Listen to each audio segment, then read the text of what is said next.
More than 400,000 Canadians quietly packed up and moved within the country last year, and a shocking number of them were fleeing small towns, not chasing big city dreams. What happens when a place that once promised safety, jobs, and community suddenly becomes a trap? Empty streets, closed hospitals, disappearing jobs, and homes no one wants to buy. These aren't ghost towns from history books.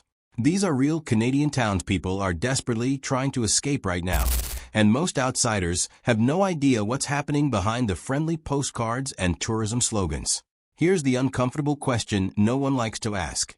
If life in these towns is supposed to be cheaper, quieter, and better, why are families leaving faster than ever? The answer isn't just money. It's about healthcare access, job security, rising living costs, and a growing feeling of being stuck with no way forward. Once the young people leave, schools shrink, services disappear, and the cycle accelerates, turning once proud towns into places people feel trapped in. In this video, we're breaking down 10 Canadian towns people are desperate to leave, and the warning signs you should never ignore. Some of these places may surprise you. Others might feel uncomfortably familiar. Watch until the end, because the final town reveals a pattern that could affect any community in Canada next. Number 1. Atikokan. Atikokan was once the kind of Canadian town people dreamed about: quiet streets, affordable homes, close-knit neighbors, and steady work tied to local industries. But over time, that promise began to fade. As major employers shut down or scaled back, job opportunities became scarce, especially for younger residents. What used to be a temporary slowdown slowly turned into a long-term problem. Families realized that staying meant limited income growth, fewer career paths, and almost no upward mobility. For many, Atikokan stopped feeling peaceful and started feeling stuck. Another major issue pushing people away is access to essential services.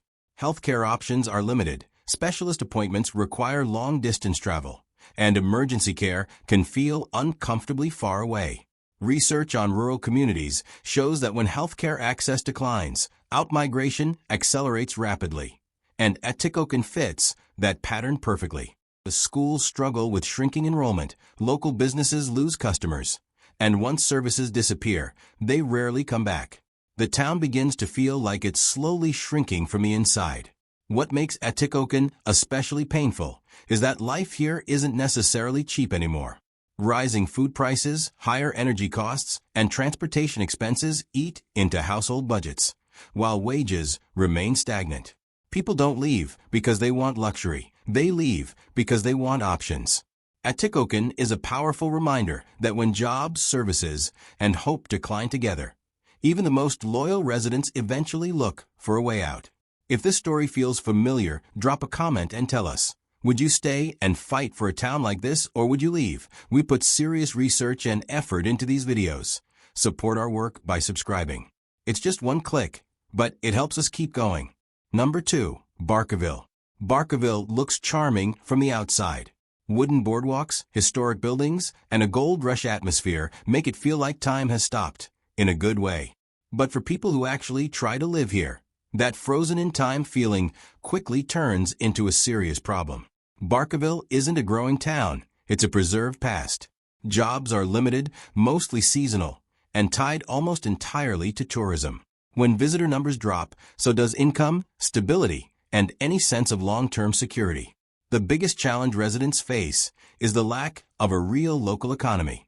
Research on tourism-dependent communities shows that places relying on a single, seasonal income source experience higher outmigration rates, especially among working-age adults. In Barkerville, there are few career paths, minimal professional opportunities, and almost no room for advancement. Young people leave first, for education, for work, for basic life options, and once they're gone, they rarely return. Daily life also comes with practical struggles that outsiders don't see. Essential services are far away, healthcare access is limited, and even basic shopping often requires long drives. Winters are harsh, isolation is real, and costs rise quickly when supplies and fuel have to travel long distances. Over time, residents realize that nostalgia doesn't pay bills or build a future. Barkerville may thrive as a destination, but as a place to build a life, it leaves people feeling trapped in someone else's history. Does living in a beautiful place still make sense if there's no future there? Comment below and share your thoughts. Do we spend hours researching stories like this? Subscribe to our channel and support our work. It's just one click, and it truly helps. Number 3. Bathurst. Bathurst was once a strong working-class city, supported by mining, forestry, and manufacturing. For decades, these industries provided stable incomes and a clear future for families. But when major employers shut down or downsized, the local economy took a heavy hit. What followed was not just job losses, but a slow erosion of confidence. People didn't leave overnight. First they waited, then they hoped, and finally they realized that the opportunities simply weren't coming back. One of the biggest reasons residents are leaving is the lack of diverse employment options. Studies on regional economies show that towns dependent on a few industries struggle to recover once those sectors collapse. In Bathurst, new jobs haven't replaced the old ones at the same scale or pay level. Young adults, especially graduates, find themselves forced to move elsewhere just to start a career. Once they leave, they build lives in other cities, and Bathurst loses not just workers, but entire generations. Adding to the pressure is limited access to healthcare and services. Specialist care often requires travel, wait times are long, and public services feel increasingly stretched. At the same time, the cost of living continues to rise, even as wages remain flat. Groceries, fuel, and housing maintenance are no longer cheap, making daily life harder for families and seniors alike. Bathurst shows a painful truth. When jobs disappear, services weaken, and hope fades, people don't leave because they want to. They leave because staying no longer makes sense. Do you think towns like this can still recover, or is leaving the only option? Share your opinion in the comments. That we put real time and research into every video. Subscribe to support our work. It's just one click, and it keeps this channel alive. Number 4. Brandon. At first glance, Brandon looks like one of Manitoba's success stories. It's often described as a hub city, with hospitals, schools, and regional services that attract people from surrounding towns. But for many residents, the lived experience tells a different story. Wages have not kept pace with rising costs, and what once felt affordable now feels increasingly tight.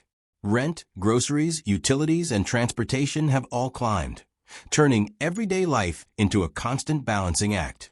One major frustration is the gap between education and opportunity.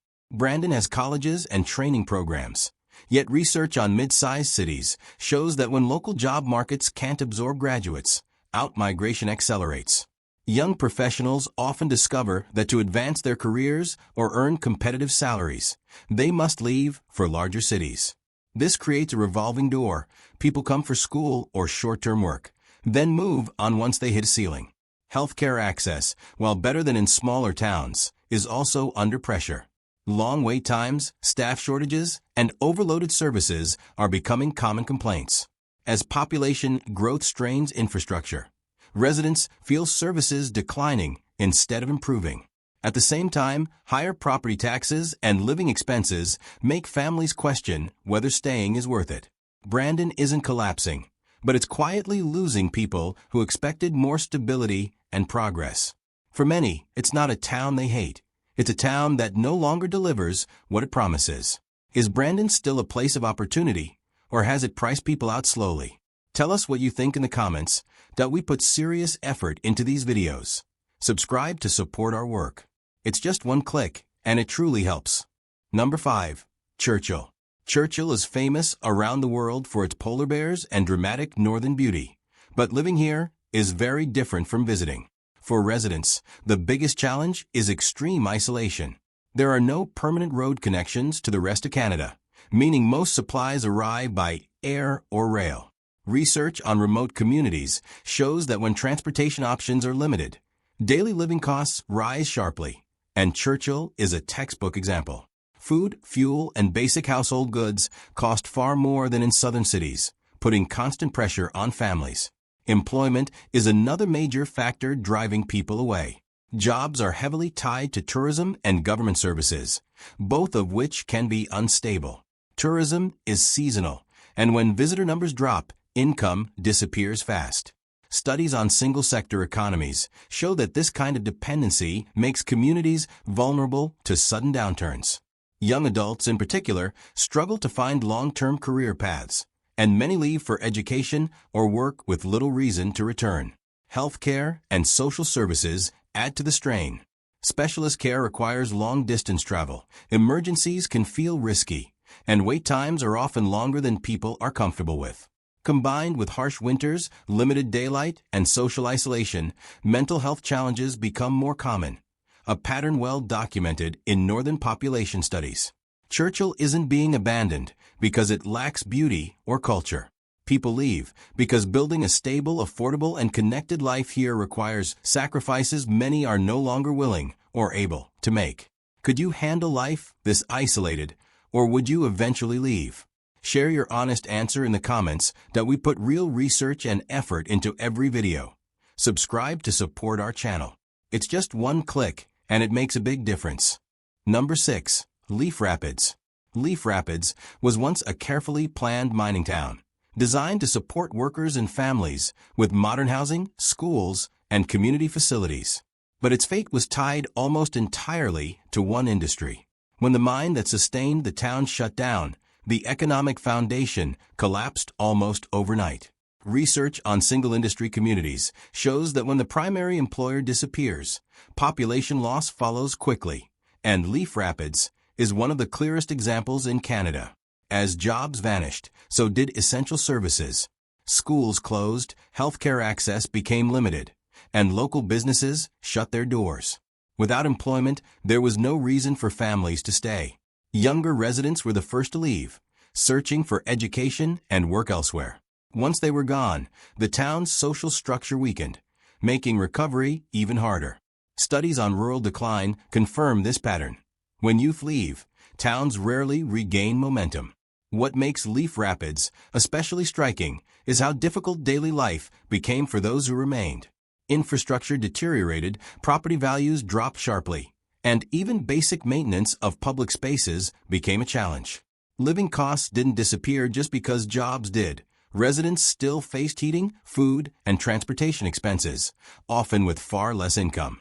Leaf Rapids is no longer just a town people choose to leave. It's a warning sign. It shows what happens when communities depend on a single employer without a long-term backup plan. Does towns like this deserve more support, or is leaving the only realistic option? Tell us what you think in the comments that we put serious effort into these videos. Subscribe to support our channel. It's just one click, and it truly helps us continue. Number 7. Port Aux Basques. Port Aux Basques sits at the southwestern tip of Newfoundland and Labrador, serving as a key ferry gateway between the island and mainland Canada. On paper, that sounds like an advantage. But for many residents, being a transit point doesn't automatically mean prosperity. The local economy depends heavily on transportation services, fishing, and seasonal industries, all of which can fluctuate dramatically. When ferry traffic slows or industries struggle, income in the community feels the impact almost immediately. Another growing concern is climate vulnerability. Coastal towns like Port Aux Basques face stronger storms and increased flooding risks, which research shows can accelerate outmigration. In recent years, extreme weather events have damaged homes and infrastructure, creating financial strain for families. Insurance costs rise, repairs become expensive, and uncertainty starts to shape daily decisions. Living by the ocean offers beauty, but it also comes with real risk. Healthcare access and employment diversity also play a role. Specialist medical services often require travel, and job options outside traditional sectors remain limited. Younger residents frequently leave for education or work and don't always return. Over time, population decline affects schools, businesses, and community life. Port Aux Basques isn't empty, but it's fragile. For many families, the question isn't whether they love their hometown. It's whether they can build a stable future there without constantly worrying about jobs, storms, or shrinking opportunities. Would you stay in a coastal town facing these challenges? Or would you move for security?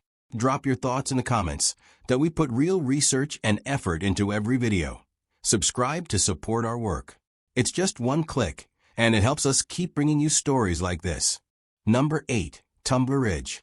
Tumbler Ridge was built in the 1980s as a coal mining town, carefully designed to house workers and their families during an energy boom.